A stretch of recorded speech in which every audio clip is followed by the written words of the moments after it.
Buenos días a todos los que se están sumando a la actividad. Vamos a esperar unos minutos y ya comenzamos. Gracias.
Bueno, muy buenos días a todos. Mi nombre es Pablo Orsinoli, soy director de Prolubus.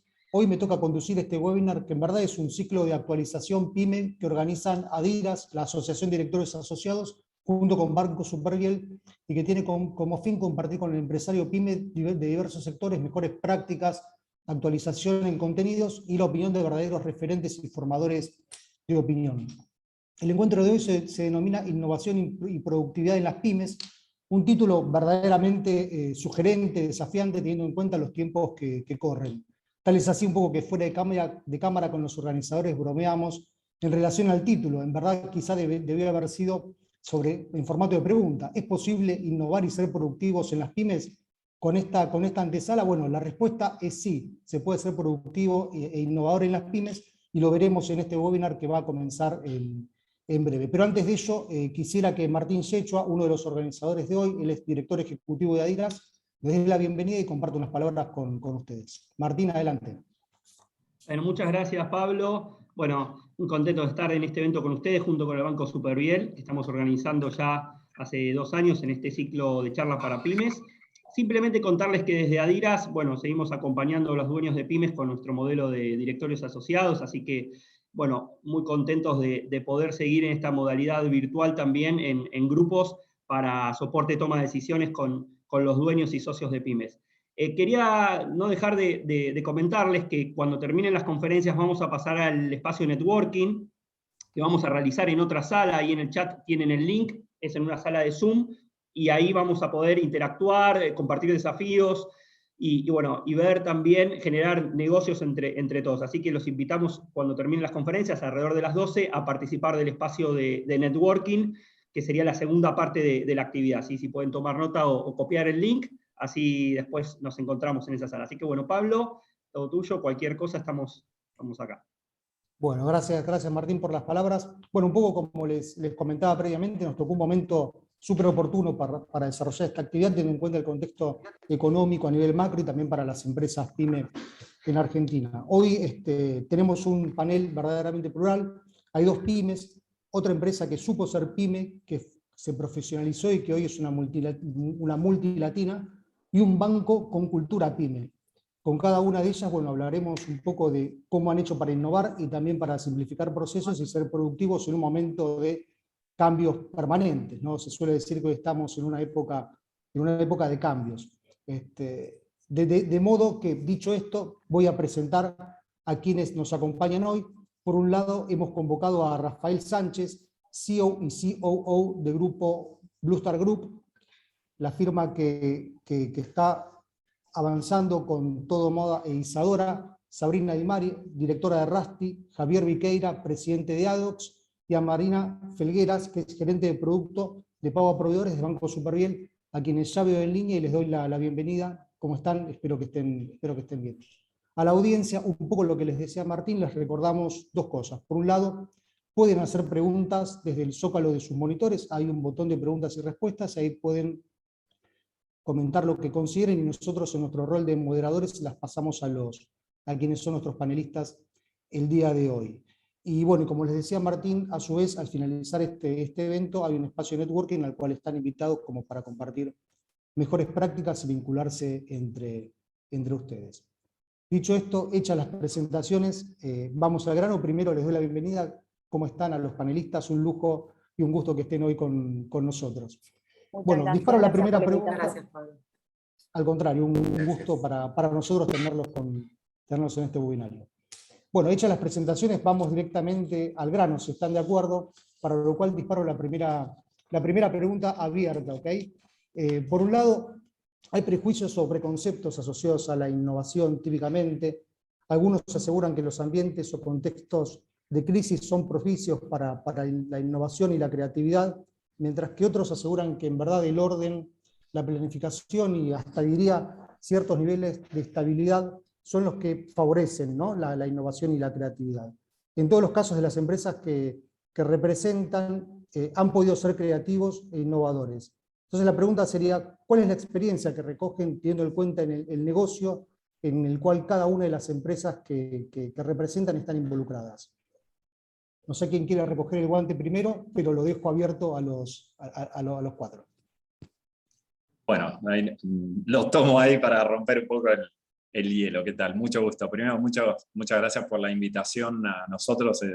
Es un orgullo poder participar y compartir todo lo que sea know-how, y como dijiste al inicio, pensándolo como una charla abierta donde hacer preguntas y se sientan cómodos de desafiar todo lo que digamos. En cuanto a la innovación dentro del grupo, nosotros tuvimos siempre el conflicto de qué tan innovadores íbamos a ser, y quizá un poco distinto de lo que la mayoría diría.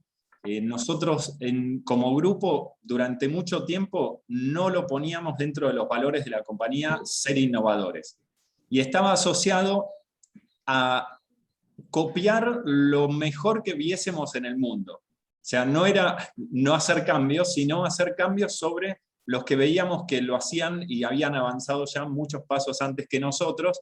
Entonces ya venía haciendo una innovación en cierta medida con un riesgo menor. Y dentro de esa evolución que teníamos, había ciertos criterios que queríamos mantener, que era el conocimiento profundo de nuestro negocio. Entonces, cada vez que íbamos a nuevos países, que de alguna manera era ser innovador, o abríamos una nueva categoría, una nueva marca, como fue Isadora, porque inicialmente teníamos solo todo moda, eran pasos muy grandes, pero era utilizar todo el know-how que había ganado previo para asegurar un poco que ese riesgo, ese nuevo paso no fuese trastabillar, y cada paso grande que dábamos era entrar en un riesgo bien grande y un caos para toda la compañía. No era que innovar es todo feliz y una sala donde juegan al ping-pong. En verdad, innovar para nosotros era generar un caos tremendo, meterse en un país donde, por más de que creas que estás sabiendo del país, nunca sabés lo suficiente, parecido a cuando uno va a ser padre, nunca estás preparado para ser padre, porque hay que vivirlo. Y esto es, te metes en un país y empezás a sacar nueva información, a darte cuenta que algunos supuestos estaban errados, a creer ciertos mitos que uno en Argentina, por ejemplo, nos funcionaba, que era, por ejemplo, doy ejemplos, pero cómo elegíamos qué locales, dónde ubicarnos, y para Argentina iba perfecto, pero nos fuimos a Chile y la mitad de las elecciones o más eran todas erradas. Entonces, cada vez que dimos estos pasos de innovación, era chocarte con una pared, y más que nada la pared de darte cuenta que no sabías todo, de que había muchísimo por aprender, y que eso que era el conocimiento y la fortaleza del grupo, veíamos como que, ojo, porque tenemos mucho por aprender. Entonces creo que la innovación en este sentido estaba amenazada constantemente con un tema de ego, porque requería mucha humildad para ir dando pasos en caminos que no conocíamos, y la discusión fue llevando varios años hasta que ahora pasó a ser parte del ADN del grupo ser innovadores. Pero no es que nunca hubo innovación, la innovación estuvo más que nada recortando a un riesgo menor, aprovechando el know-how de los expertos, y en este momento, a la velocidad de cambios que hay, ya no vemos esa posibilidad de captar el know-how de los que están adelante para después transferirlo. Es como que ese tiempo de 2, 3 años no lo tenemos más. Tenemos que directamente ya estar innovando, porque la clienta no espera no hay ese time frame. Entonces lo tomamos como un ADN donde entramos en más riesgo también. Pero es donde vemos que es también la seguridad de poder estar en el largo plazo con una propuesta diferencial. Bien, Rafael, muchas gracias. ¿Querés seguir vos, Sabrina? ¿Qué te parece? Sí, cómo no. Justo me sentí identificada en ciertas cosas que dijo Rafael, entonces te iba a pedir yo la palabra justo.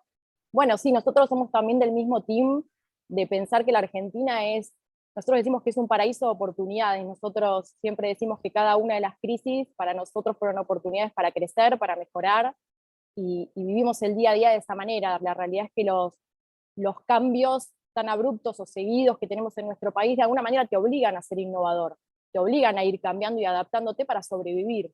En nuestro caso puntual, ya de por sí en el mercado juguetero, contamos con 2 temporadas altas, que son el Día del Niño y Navidad, que lo que se exige es que presentes productos nuevos, y la realidad es que en nuestro caso no lanzamos productos por lanzar y por cumplir con esa expectativa, sino siempre buscamos esa vueltita de tuerca para buscar algo innovador, algo más creativo.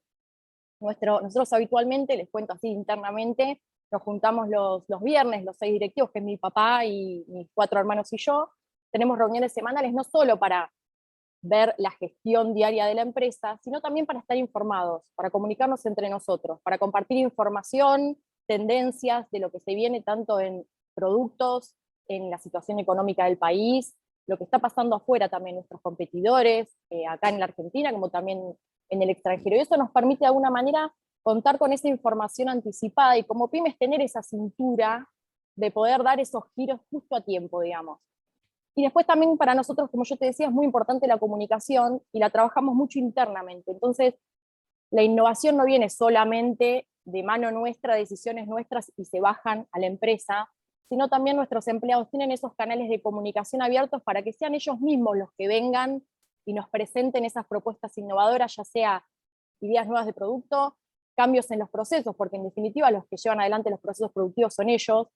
Entonces me parece que es súper importante esto de poder tener esta cintura y adaptarte. Y otra parte innovadora en nuestro mercado juguetero, que hace poco nosotros lo implementamos, es la automatización de procesos.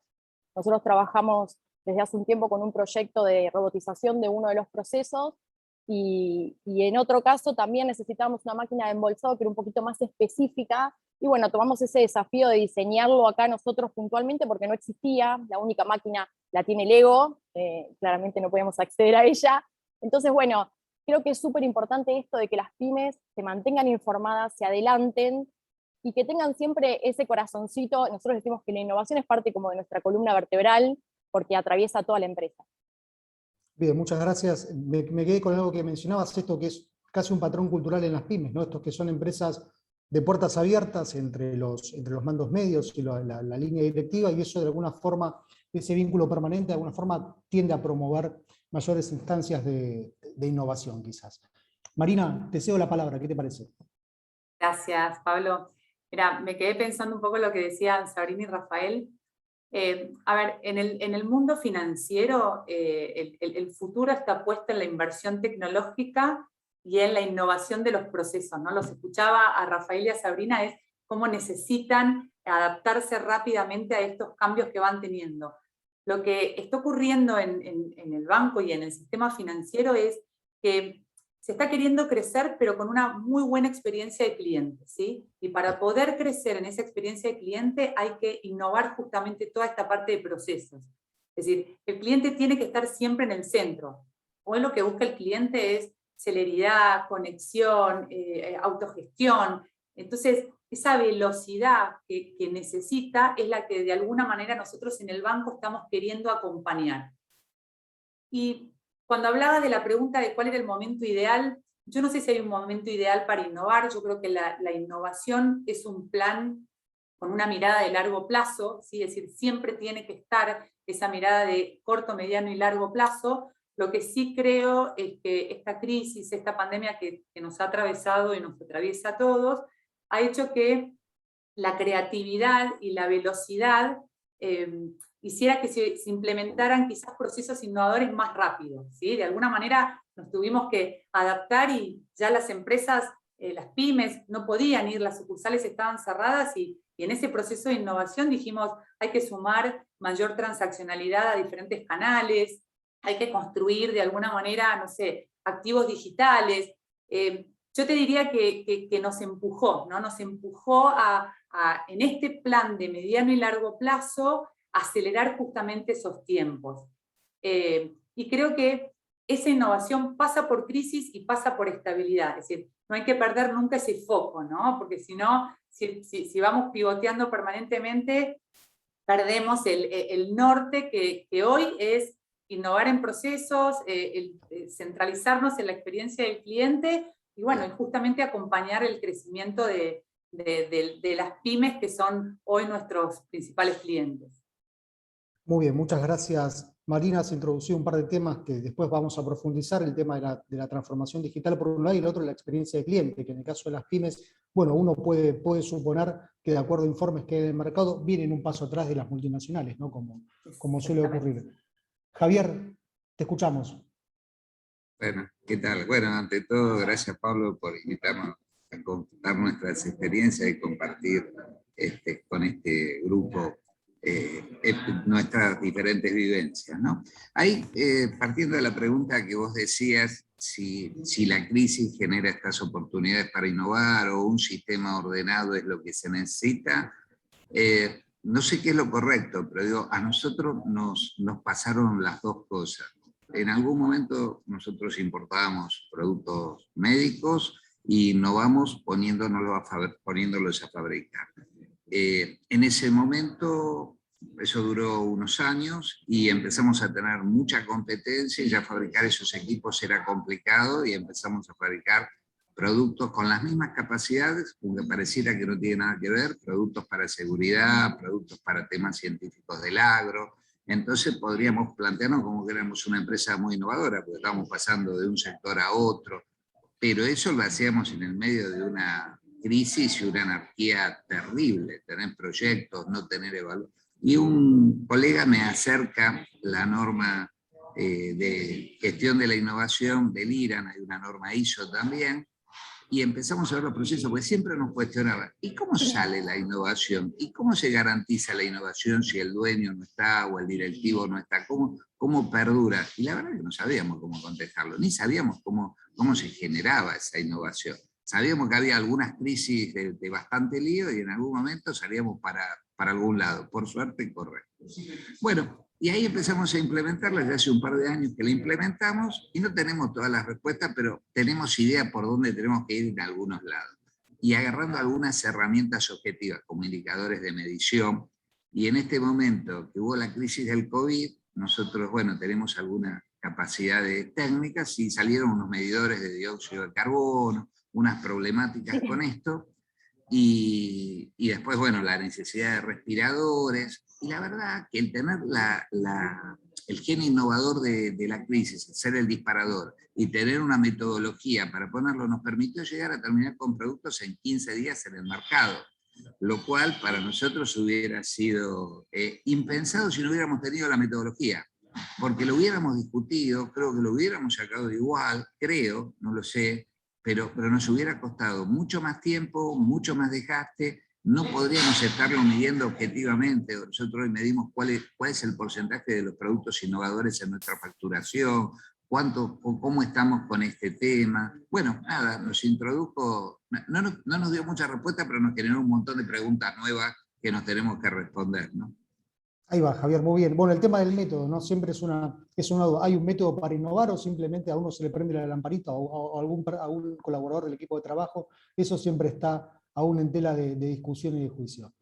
Rafael, hay un tema que me gustaría compartir contigo y ver que nos des tu respuesta, que tiene que ver un poco con el tema de las condiciones para generar los procesos de innovación. Puntualmente el tema que a mí más me gusta y tiene que ver con la cultura organizacional.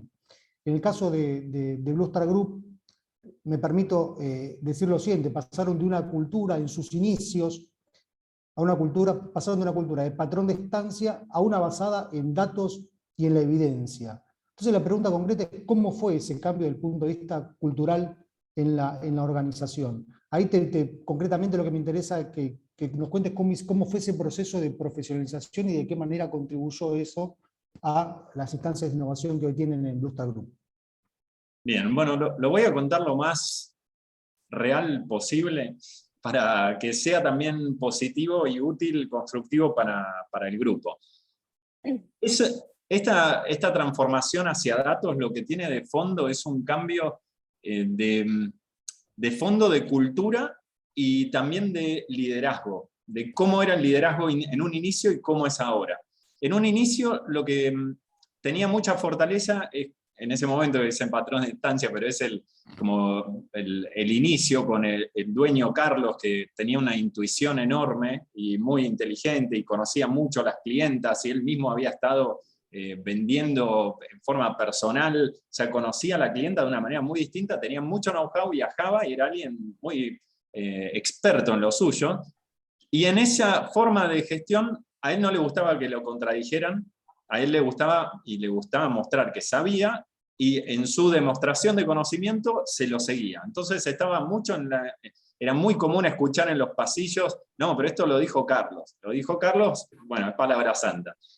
Esa forma de trabajar, de alguna manera, generaba una connivencia.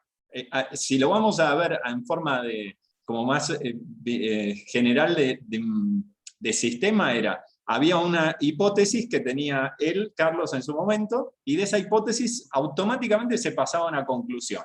Porque como él creía esto, ya era esta la situación, y este era un patrón que él había identificado por 2 o 3 experiencias, o 10 las que haya tenido. Y era indiscutible. A la mayoría de la organización le era cómodo eso, porque era, bueno, lo dijo Carlos, así que si hay un error, yo no tengo nada que ver.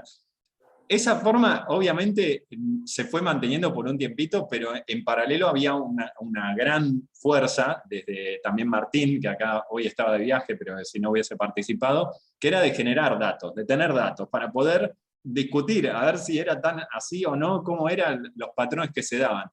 Ese inicio fue lo que hizo que Martín se pusiese a generar un sistema, un ERP, a codificar cada uno de los artículos, y a tener hoy, como tenemos, ya son 16.000 artículos por año nuevos que fabricamos, pero hay un conocimiento de, por ejemplo, 400 categorías de accesorios de aros, nada más. Como para decir, hasta qué nivel se llegó de profundización en datos, y para qué, para poder transformar todos esos datos en modelos que pudiesen matemáticamente llevar a conclusiones. Entonces, lo que fue pasando con el tiempo es que se fue saliendo de esa forma de creencia, de alguna manera, en mitos o experiencias puntuales, a un modelo que hoy está centrado en generar una lógica que es, hay una hipótesis, que generalmente ahí el directorio aporta mucho, porque tiene mucha intuición como para decir, estos datos son importantes, estas variables son importantes. Lo que supo hacer la cultura fue que a nivel más jerárquico se apartó de sacar conclusiones apresuradas. Y una parte del aprendizaje era evitar que la ansiedad que tenemos en la diaria nos hiciera saltar el salto, o saltar el análisis de los datos para llegar a conclusiones. Es como que en retail era, bueno, pero esto es la velocidad y es todo, se mueve rápido. Pero si hay algo predecible es retail. Porque sabemos todos que el lunes vende menos que el martes y que el miércoles, y podemos predecir casi cada día, por hora, por local, hasta un nivel de artículo de cómo va a ser la venta. Entonces, había algunos supuestos que parecía que el caos era lo normal y que no había posibilidad de tener tanta medición y no nos daba el tiempo, y la realidad es que fue todo lo contrario. Se podía predecir mucho, usar la matemática, y en eso creo que es el directorio el que más supo cambiar de ubicación y ponerse más en un lugar de preparar las hipótesis, de decir, bueno, analicen este tema y tenemos que ver si la clienta se comporta distinta a tal punta de precio, y no decir, no, tenemos las clientas que hay que darles esto porque... esa era la forma normal, y fue muy fuerte esa discusión. Yo me acuerdo una que tuve con Carlos, cuando se enojó directamente, cuando le estaba presentando de que podíamos estudiarlo por patrones y en las tiendas identificar las mejores y separarlas de las que no performaban y darles a todas un detalle de sus oportunidades. En ese momento se enojó y dijo, no, acá el que quiera las medallas va a tener que hacer no sé qué cosa. Me dijo, después se dio cuenta de que se había equivocado, vino y me pidió disculpas, pero era, más que nada lo que había era una discusión de poder, porque en el poder anterior era, hay que creer, y como se creía mucho en su figura, la gente lo seguía y hacía, y claro, no había muchos datos, era lo que funcionaba, pero con el tiempo supo todo el directorio, Carlos, decir, no, si los datos nos dan mucha más seguridad de cómo avanzar. Pero ese cambio requirió de vuelta humildad, porque no era una verdad santa de alguien, era mucho más, dejemos a los datos hablar. En eso tuvo que correrse un poco la forma de liderazgo anterior, y creo que solo eso permitió crecer la nueva. Bien, clarísimo. Ahí introducías el tema del poder en las organizaciones. No hay que creer o hay que saber, también es algo que luego da para charlarlo mucho en profundidad. Muchas gracias, Rafael.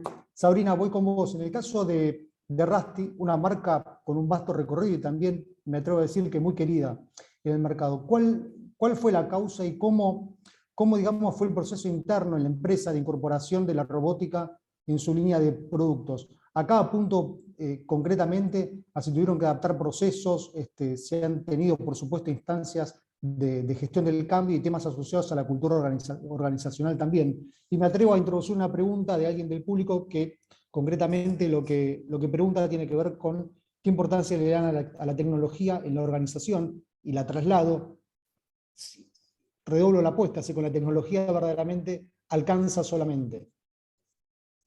Bueno, te cuento un poquito de la historia. Ya en los años 70, Rusty tenía una patita en las escuelas, cuando todavía no era nuestro.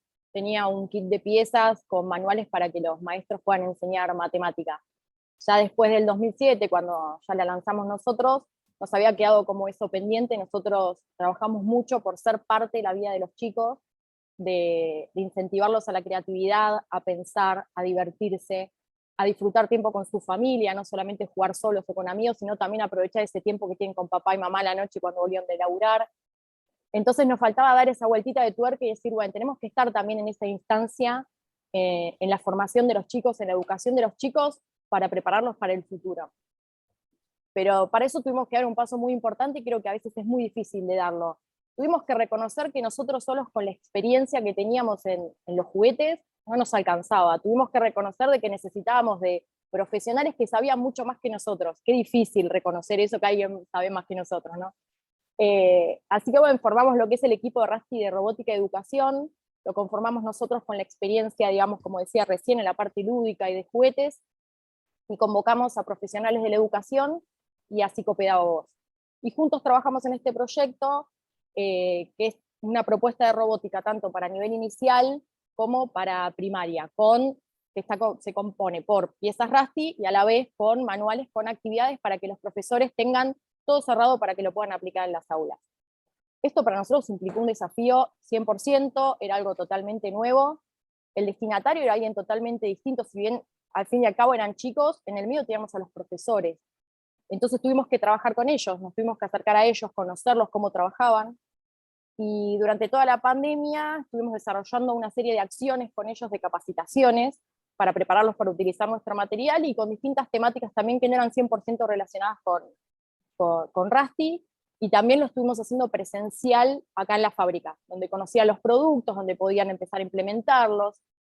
Y esto lo que conllevó también internamente fue un cambio a nivel general, porque implicó, como yo les decía, en un destinatario nuevo, en un producto 100% nuevo, había materiales electrónicos, tuvimos que desarrollar proveedores nuevos, tuvimos que capacitar a nuestros empleados para que puedan preparar esos productos para después entregarlos.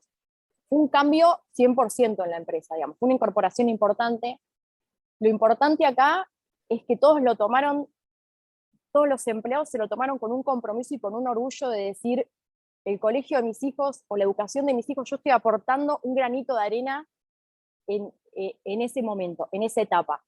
Entonces, para nosotros sí implicó un desafío muy grande, un nuevo producto, un mercado totalmente distinto, pero acá estamos embarcados y con muchísimas ganas. Muchas gracias, Sabrina. Marina, voy contigo. El banco, digamos, me atrevo a decirlo también, está asociado a una cultura ágil, ¿verdad? Al tiempo que muchas pymes, un poco por lo que también mencionaban antes, la impronta del número uno tiende a prevalecer, hay una prevalencia de la agenda cotidiana por sobre la agenda estratégica. Y sus procesos, por supuesto, no terminan materializados en lo que efectivamente se proponen. La pregunta concretamente tiene que ver con, desde el banco, si tienen espacio para contribuir con las pymes en la necesidad de agilizar sus procesos y profesionalizar la empresa. Y ser así un poco cómo lo están llevando a cabo. Bueno, a ver, en cada charla que nosotros nos sentamos con nuestras pymes, ¿sí? Siempre surgen los siguientes problemas. Siempre es resolver problemas operativos y tener herramientas de gestión. Eso es lo que siempre escuchamos de nuestros clientes, ¿sí? Pero creo que el valor agregado que ellos están buscando es ofrecer alternativas digitales, ¿no? Es decir, es poder relacionarse con nuestros productos, con nuestros servicios de una manera mucho más óptima. Es decir, es migrar todas sus actividades cotidianas de alguna forma a poder optimizar su tiempo, ¿no? Pero el gran desafío que nosotros hoy tenemos es que necesitamos, es decir, en cada una de las creaciones que nosotros hacemos, el cliente está con nosotros y el proceso del cliente está en nosotros. Es decir, justamente el motor son los procesos de nuestros clientes para poder generar de alguna manera esa eficacia y ese espacio, ¿no? Hoy los clientes lo que buscan, y lo escucho en cada charla, es necesito menos papeles, tienen datos que ustedes pueden explotar y de alguna manera me los vuelven a pedir. Entonces, cada uno de los procesos que nosotros utilizamos en esta cultura ágil que nosotros utilizamos es, escuchamos el dolor del cliente y en función de eso hacemos esos procesos más fáciles, más ágiles. Es decir, queremos simplificar de alguna manera esa vida de los clientes, ¿sí? Es decir, transformamos esquemas tradicionales para tener una mejor experiencia, ¿sí? A veces nos gustaría como lograr o ser como más ágiles en esos procedimientos, pero tenemos una normativa que siempre de alguna manera nos limita, pero nos desafiamos sobre eso, es decir, no nos quedamos simplemente con lo que dicen, ¿no? O lo que dice la norma, y tratamos de poner siempre al cliente en el centro. Hoy, como para darte decir, algunos casos de nuestros éxitos que hemos tenido, es hoy, por ejemplo, los emprendedores y pymes tienen un onboarding digital, ¿sí? Y en ese proceso está también hasta un proceso de calificación digital. Eso ha mejorado muchísimo la relación y eso ha hecho que hayamos podido triplicar la cantidad de clientes en estos meses, ¿sí? Todas esas experiencias son digitales, botón de pago, pagos digitales, es decir, pero esto surge de lo que justamente Rafael, Sabrina, todos comentan, ¿no? Es decir, queremos la vida más fácil y ese es un poco nuestro foco. No sé si querés que te cuente un poco cómo es esa cultura ágil con la cual nosotros trabajamos, o si no lo dejamos por otro momento. No sé, Pablo, si querés que lo sume a este comentario. Si querés lo abordamos en la siguiente fase. Dale. ¿Qué te parece? Sí, porque es interesante, está muy relacionado a lo que dice Rafael, a lo que dice Sabrina, pero es muy interesante cómo la cultura ágil ha hecho y hace que esto realmente funcione. No, aparte es muy interesante esto que mencionabas en relación a tomar la voz del cliente y a partir de ahí desarrollar los productos y servicios y adaptarse un poco a esas necesidades de mercado. Javier, voy con vos. Hay un tema que me gustaría que compartas con la audiencia que tiene que ver con que la firma que conducís pasó de la innovación incremental a la innovación disruptiva. Por un lado, ver si podés hacer foco en ese aspecto en particular, y por otro, de qué manera ha contribuido en ese traspaso de la innovación incremental a la productiva la articulación permanente que ADOX tiene con centros de estudio de universidades, ¿no? Cómo se ha apalancado en conocimiento externo para dar sentido a los procesos innovadores en la empresa. Perfecto, Pablo. Ante nada quiero hacer un comentario cortito con lo que decía Rafael, que lo conocía a Carlos trabajando y con esa impronta que él tenía, y que es algo que también nos pasaba en nuestra empresa, pero cambiando el nombre, ¿no? En mi empresa decían, no, si Javier lo dijo, si Javier dice que es esto, todas las cosas se daban como válidas y nada se podía cuestionar. Yo creo que lo primero que tenemos que hacer la empresa para cambiar es lo que bien decía Rafael, empezar a tomar datos objetivos, tomar esa experiencia como un dato objetivo, poderla mensurar y empezar de ahí con esos datos a trabajar. No perder la capacidad que puede tener alguien para visualizar algo, pero sí claramente corroborarlo, ¿no? Era solo para reafirmar ese pedacito. Bueno, a nosotros nos fue pasando que siempre con los productos lo que íbamos haciendo era haciendo alguna mejora, pero siempre dando vuelta sobre el mismo formato, ¿no? Sobre el mismo criterio, sobre el mismo tipo de producto, sobre la misma forma de comercialización. O sea que innovábamos mucho, pero siempre era incremental, no teníamos el salto disruptivo. Ahí lo que vimos, y en esas para tomar algún comentario de esto de la pandemia, cuando viene la pandemia faltan respiradores, en la empresa, en el país hay 2 empresas que hacen respiradores, y nosotros que hacemos un tipo de respiradores para las máquinas de anestesia, para hacer cirugía, las cuales estaban totalmente suspendidas. Ahí lo que se nos ocurría como experiencia innovadora es decir, bueno, transformar esos equipos que ya estaban disponibles, pero estaban parados para otros usos, adaptarlos a que se pudieran hacer en terapia. Pero claramente ahí no nos alcanzaba a hacerlo nosotros solos, teníamos que hacer algo disruptivo, trabajar con otras empresas para hacerlo.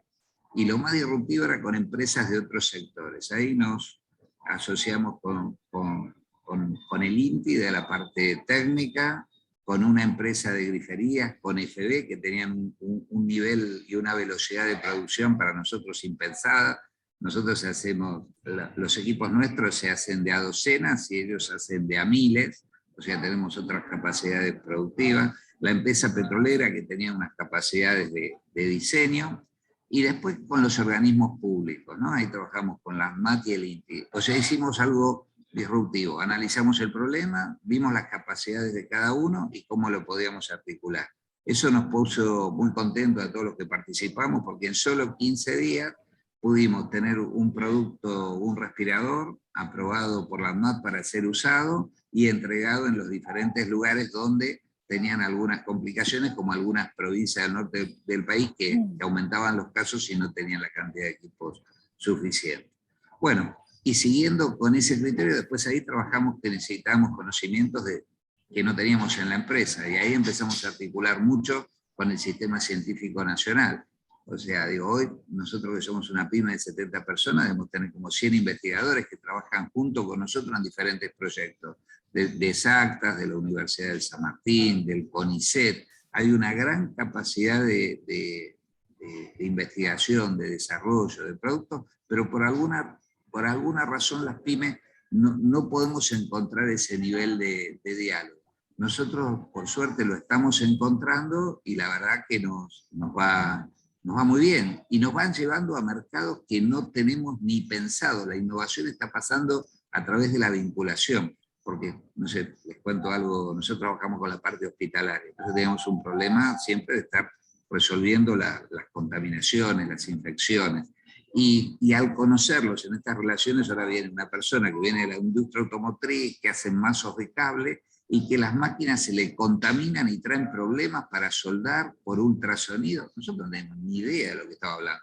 Lo único que nosotros conocíamos eran los bichos. Y este señor tenía un problema en la máquina con un bicho. Y entonces ahora estamos trabajando en la industria electrónica automotriz, pero no a través ya de haber diseñado un producto, de tener una solución y vincularnos con otra persona, y que esa persona nos vincule con otra persona que tiene un problema. O sea, ya la innovación pasó a ser como una cuestión que nos pone contentos, que ya dejó de depender de lo que se nos ocurre a nosotros, sino ya depende de lo que el otro percibe que nosotros le podemos solucionar. Por supuesto, en un esquema muy chiquitito como la pyme que somos, ¿no? Bien, Javier, muchas gracias. Muchas gracias, muy, muy interesante esto de la articulación entre dos mundos que a simple vista parecen divorciados, ¿no? El mundo científico y el mundo empresarial. Entonces ahí la contribución es significativa. Les propongo lo siguiente, antes de continuar, entiendo, Martín, que tenemos una breve encuesta para los asistentes y también los panelistas que quieran participar, con todo gusto.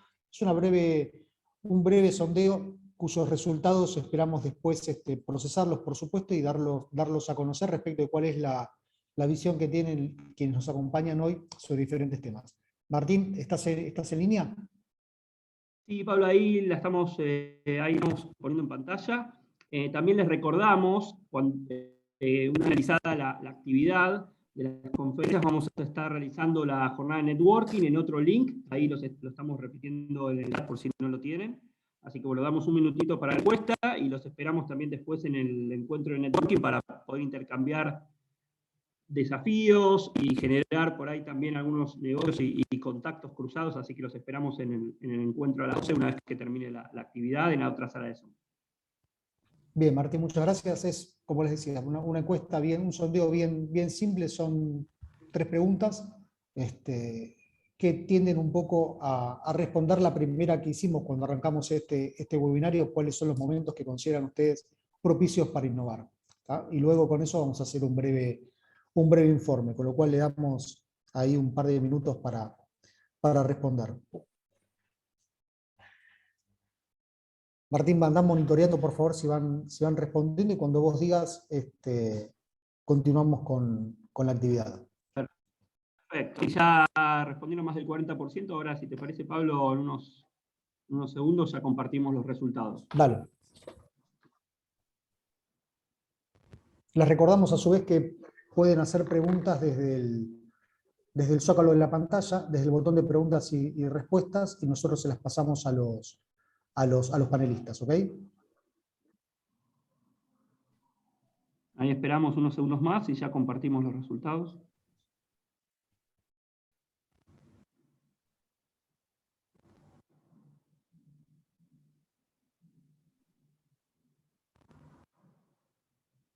Cuando digas, Martín, ¿eh? Ahí ya está en pantalla, no sé si ya lo están viendo. No, ahí sí. Ahora sí. Ahora sí. Bueno, no sé qué opinan los panelistas, pero sorpresiva la primera respuesta. Siempre es un buen momento para innovar, incluso en momentos de estabilidad, cuando a uno le está yendo bien. Es algo que típicamente no ocurre, pero según los resultados de este sondeo, así está expuesto aquí, ¿no? Bueno. Bueno, y me parece sustantiva la respuesta en la pregunta 3, si tiene el plantel adecuado como para iniciar procesos de innovación. El 21% dice que no, el 27% que sí, y un 52% está en proceso de contar con esa red de colaboradores. Bueno, continuemos con el evento, si están de acuerdo. No sé si alguien quiere hacer algún comentario sobre estas preguntas, si no, luego hacemos el informe tal como estaba previsto. Rafael, voy con vos, si estás de acuerdo. Bueno, Blue Star Group es una firma que ha logrado internacionalizarse fuertemente, sobre todo en el ámbito latinoamericano. Hoy, digamos, las pymes que nacen, sobre todo aquellas que están en el segmento de servicios y que son conducidas por jóvenes, ya nacen con esa impronta internacionalista, llamémoslo así. Un poco preguntarte un raconto breve, algunos títulos, sobre cómo fue ese proceso de llevar la firma en la cual sos directivo al plano internacional y qué sufrimientos, resistencias y logros han tenido en todo ese trayecto. Y por qué lo han hecho, por supuesto, ¿no? Bueno, ahí justo lo hablé un poquito con Martín, porque ahí me trasciende en mi tiempo dentro del grupo y hace a parte de experiencias que arrancaron en el año 95, 96, cuando arrancó el grupo. Y ahí había una intención que fue muy sana, que era la de poder diversificar riesgos. En cierta manera, había un conocimiento fuerte, como mencioné, del fundador también en Argentina, y hasta había una reticencia a salir de Argentina porque se sentía como que nos estábamos... él lo veía como un tema de orgullo, ser argentino y quedarse en Argentina. Era eso en su momento, hay que ver que pasó mucho tiempo, ¿no? Y ahí, para Martín, que como hijo también, y Martín, Mariana y Ceci, que eran como la segunda generación, tenemos que tratar de salir de Argentina para no estar todos los huevos en una misma canasta.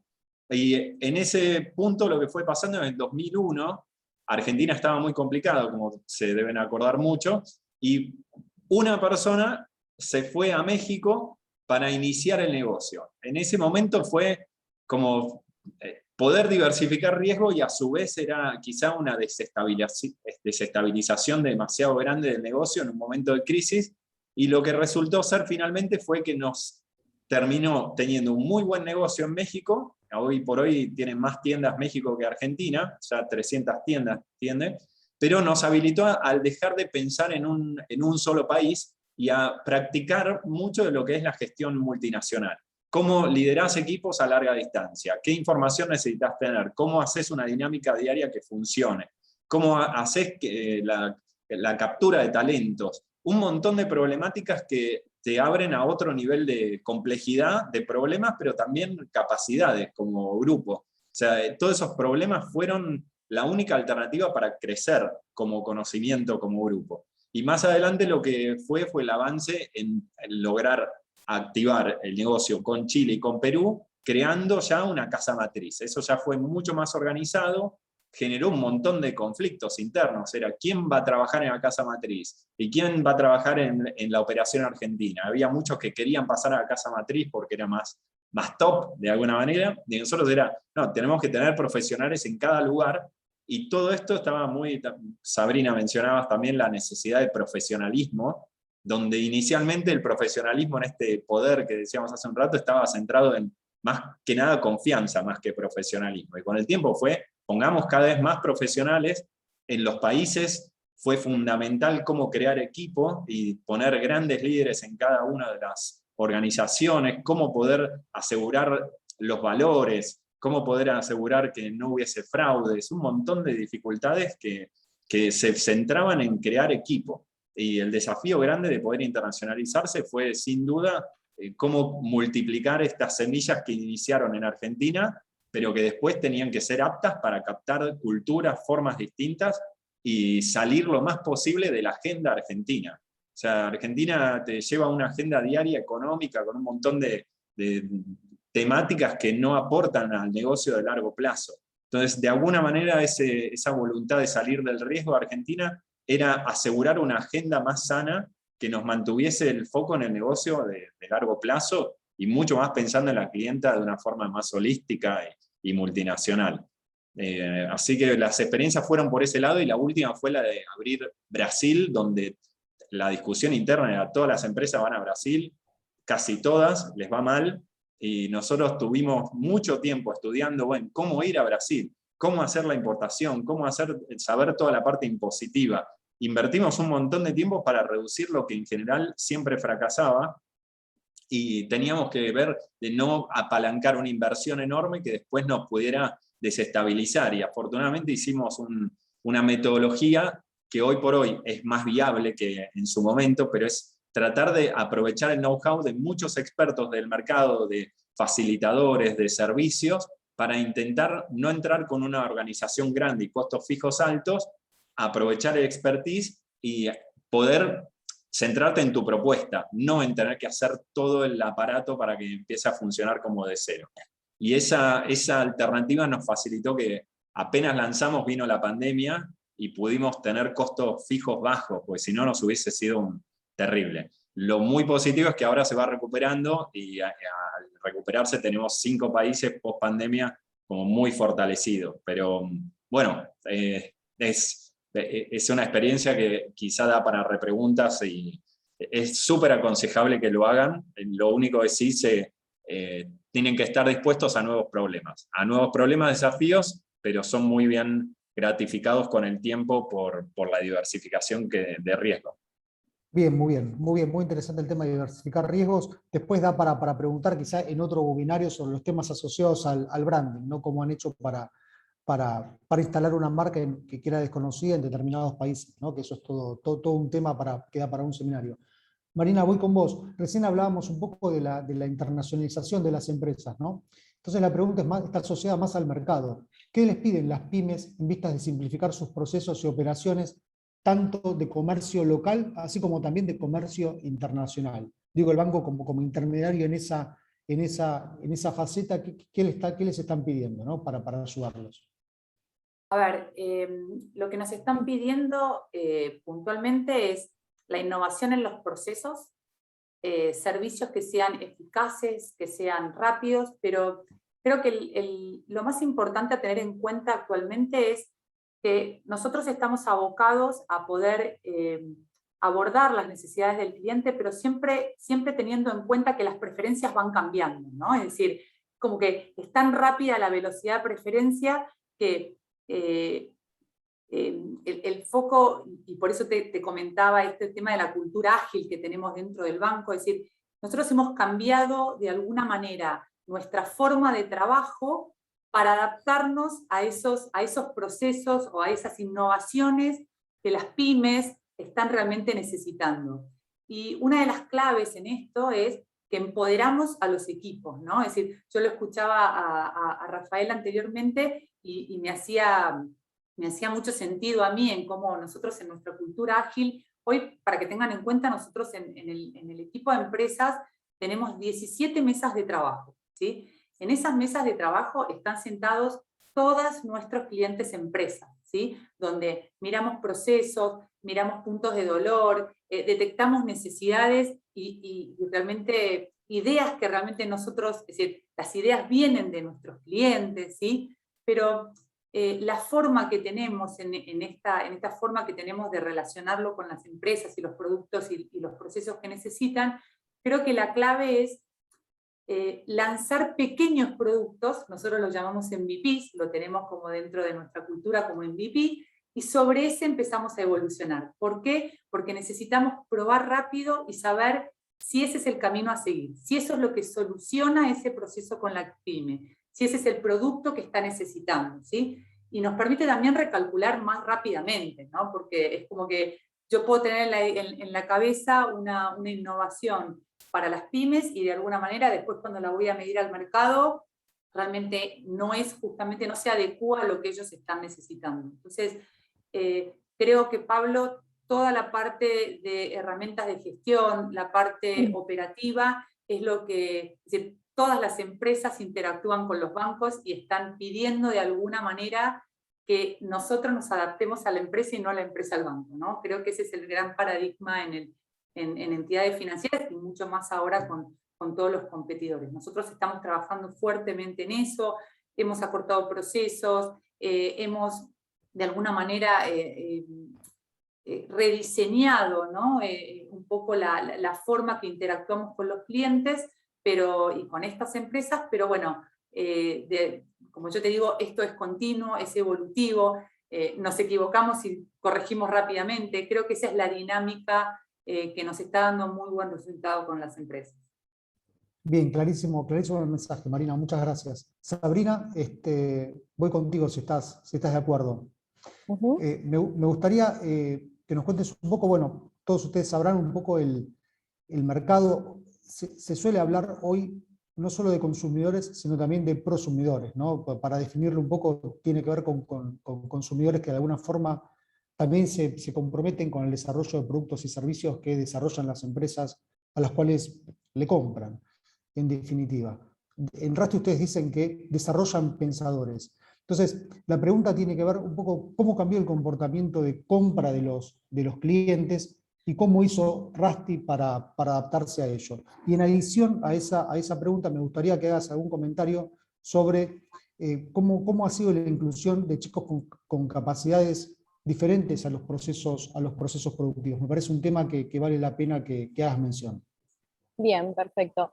En principio vamos a aclarar, nosotros decimos que generamos chicos pensadores, por el hecho de que muchos adultos, actuales adultos, de chicos jugaron con Rasti y hoy te dicen, yo soy arquitecto gracias a que jugué con Rasti, o creativos, digamos. Entonces, empecemos por el punto de que tenés una responsabilidad inmensa porque sabés lo que generás en las personas.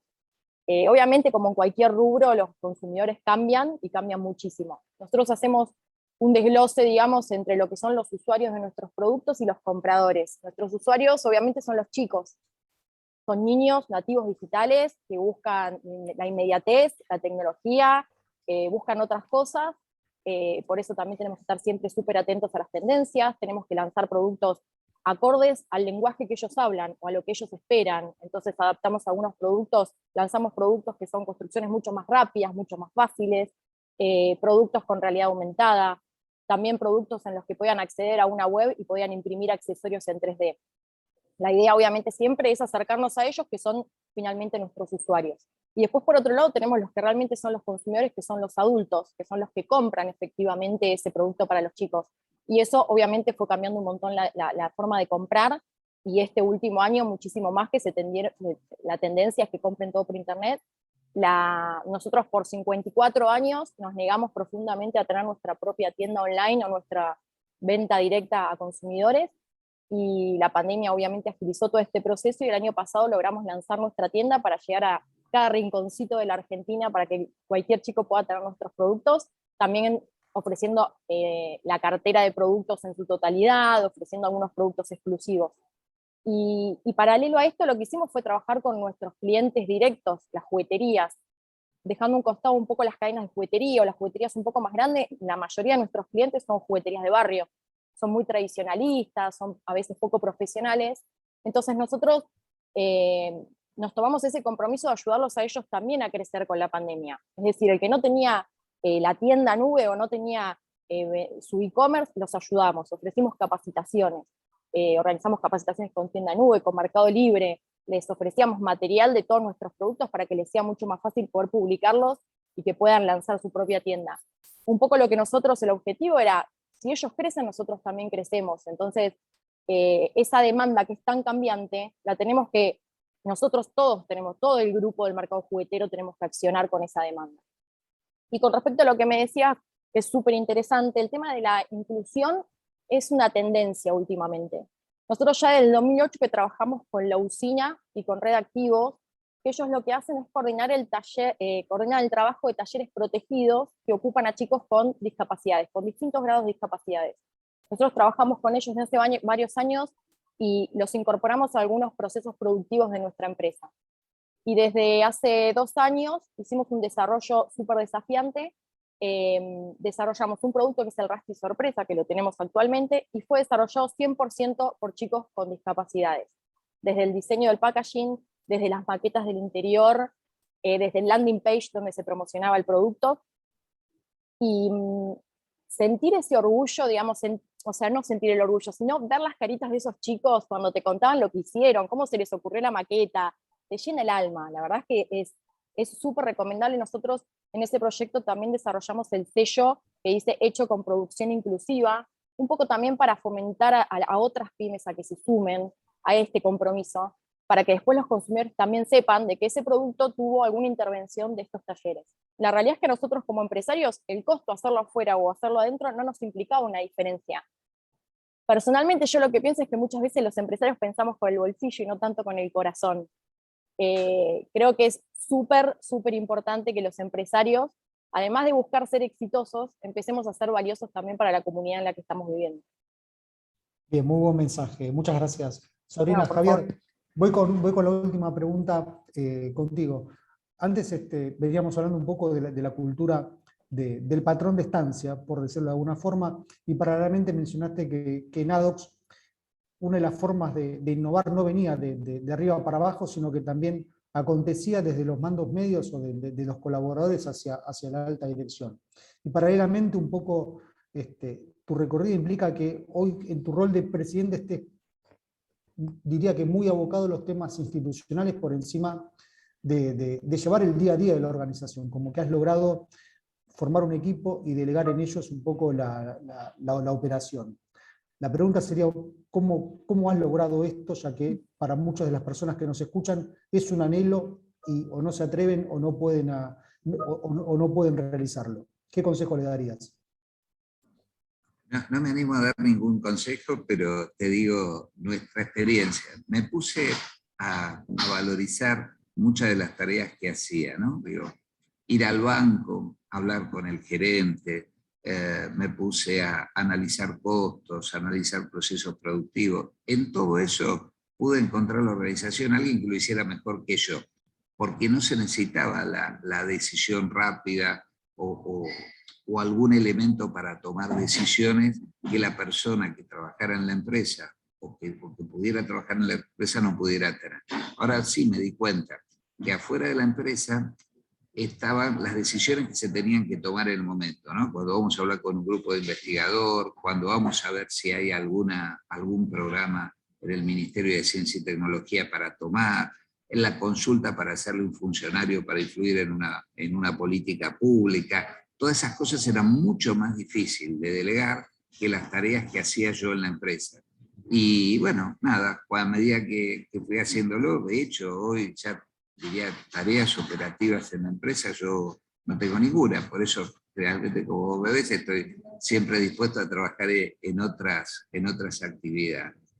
Y con respecto a la innovación, vos hablabas de los mandos medios y de la gente de todos los niveles que trabaja en la organización, pero hoy lo que estamos trabajando y estamos logrando es que la innovación ya no venga de adentro de la empresa. La innovación viene de afuera de la empresa y adentro, mediante un sistema, se evalúa, se canaliza, se mensura, pero ya tenemos esas actividades. Por ejemplo, nosotros hacemos el Open Innovation, que le decimos, venimos en una temática con gente que tiene algún problema, no sé, en algún momento hablamos de las infecciones de los animales de engorde. Y bueno, contratamos a muchísima gente de diferentes lugares, ¿no? O sea, del ámbito del software, del ámbito contable, del ámbito de la biotecnología, y de ahí empezamos a trabajar en la solución de alguna problemática. Todo eso nos generó una cantidad de relaciones, de ese tema no salió ninguna posibilidad de ningún negocio, pero sí surgieron otras posibilidades de estar trabajando con los criaderos de ave o criaderos de cerdo, o la gente que tiene los feedlots, ¿no? Entonces digo, es casi como una sistemática de poder estar logrando esto. Otra vez nos pasó con las infecciones intrahospitalarias, jamás teníamos idea de que podía pasar algo como el COVID, pero haber generado esos lazos, esa relación de trabajo con un montón de gente implicada en el ámbito de la salud, nos significó que cuando hubo este problema ya teníamos esos canales abiertos, ya conocíamos algún formato de trabajo. Yo le doy mucha importancia a lo blando, ¿no? Al conocimiento, al entender el otro, al empatizar con el problema del otro. Eso nos ayuda a llegar mucho más rápido a un proceso de innovación sin que sea tan estresante, digamos. Bien, Javier, muchas gracias. Bueno, les cuento, estamos en tiempo. Es hora de entregar, entre comillas, este evento y seguir con el espacio de networking, con lo cual para mí ha sido un gusto realmente coordinar este webinario con 4 referentes realmente del segmento PYME, cada uno haciendo un aporte en particular. Y bueno, de esta forma los despido, las conclusiones, como tenemos que entregar, las dejamos para otro momento, de modo que Marina, Rafael, Javier, los despido, y Sabrina también. Muchísimas gracias, los esperamos en el espacio de networking. Martín, para la despedida, por favor, si querés decir unas palabras, con todo gusto, adelante. Hola Pablo, bueno, simplemente agradecerles a todos que se hayan quedado hasta este momento, bueno, obviamente a Marina, a Rafael, a Sabrina y a Javier, y a vos también Pablo por participar de esta actividad que creemos que es muy, muy interesante para todas las pymes. Y como decía Pablo, bueno, ya está abierta la sala, así que los esperamos en la sala de Zoom, que es en otra sala, tienen que entrar al link que está ahí en el chat, para bueno, seguir intercambiando experiencias, desafíos. Así que bueno, los esperamos ahora, un encuentro de alrededor de 40 minutos. Así que bueno, gracias a todos. Gracias. Chao, hasta luego, gracias. Gracias, Martín. Gracias. Gracias, Pablo. Chao, hasta luego, que estén bien.